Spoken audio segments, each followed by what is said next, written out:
Hi everyone, JC here. Hope you're doing well. Today in this video, we will talk about how not to fail at Gen AI implementation.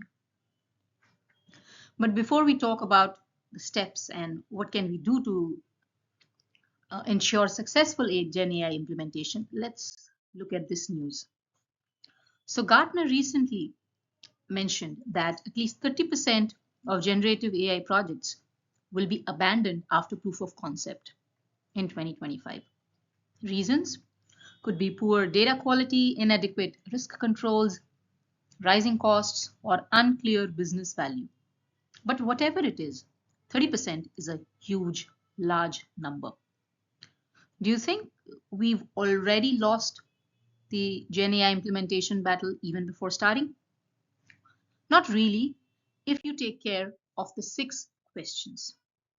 These questions are important because they would help you set the ground required in order to build a strong foundation for Gen AI implementation. Let's find them out. Number one, as a leader who is trying to implement Gen AI in his or her workflow, it is important that you know what can Gen AI do and what it cannot. Once you are aware of Gen AI's capabilities and its limitations, you would be in a better position to discover workflow challenges in which Gen AI can become immensely helpful. So that's question number one for you. Number two is what kind of a business value has it generated so far for businesses and individuals who have implemented Gen AI in their workflows? Is it tangible or is it intangible? And if it is intangible, is there a way to translate it into something tangible? Because only when you showcase tangible value of any new technology will you have the permanent buy-in from the senior stakeholders, because they understand the return of investment in tangible terms. Next, what is the duration required to achieve this tangible value, a clear business value? How long? Is it 6 months? Is it 6 years? Yes, it depends on the project scope, the kind of industry the tool has been implemented in, and the number of workflows that it will impact. But whatever the case be, if you study across industries and if you read up on the examples wherein Gen AI has been implemented, you would get a fair idea of usually how long do such projects usually take to realize and create clear and objective business value. Next is quality of input data. So since the time Gen AI has come into existence, a lot of conversation, a lot of discussion has been happening on the quality of input data. The training data that you are going to feed your tool on, or are you going to use your to customize your Gen AI model, that needs to be extremely of high quality.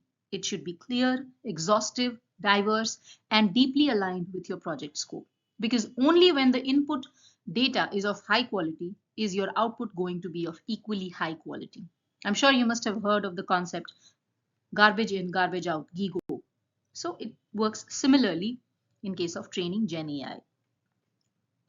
The next is security. So risk is a very inherent part of any business. With Gen AI, the risks could become newer and more broader.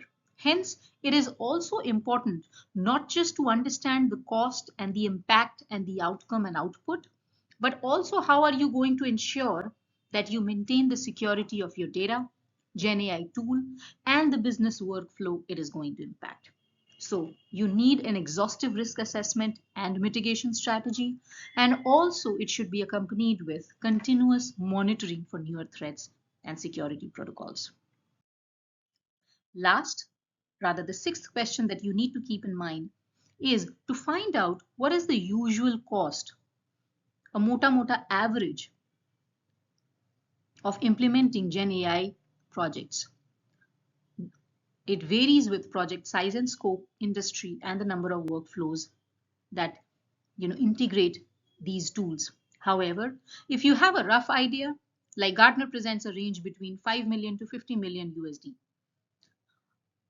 But with different geographies, these numbers could vary. So if you have a range available to you, you could easily use it to create a buffer when you're trying to present this narrative to your senior management. You can have answers to all of these 6 questions when you read up classic literature, attend related conferences and webinars, and scrutinize and clearly analyze the papers published by early adopters across geographies.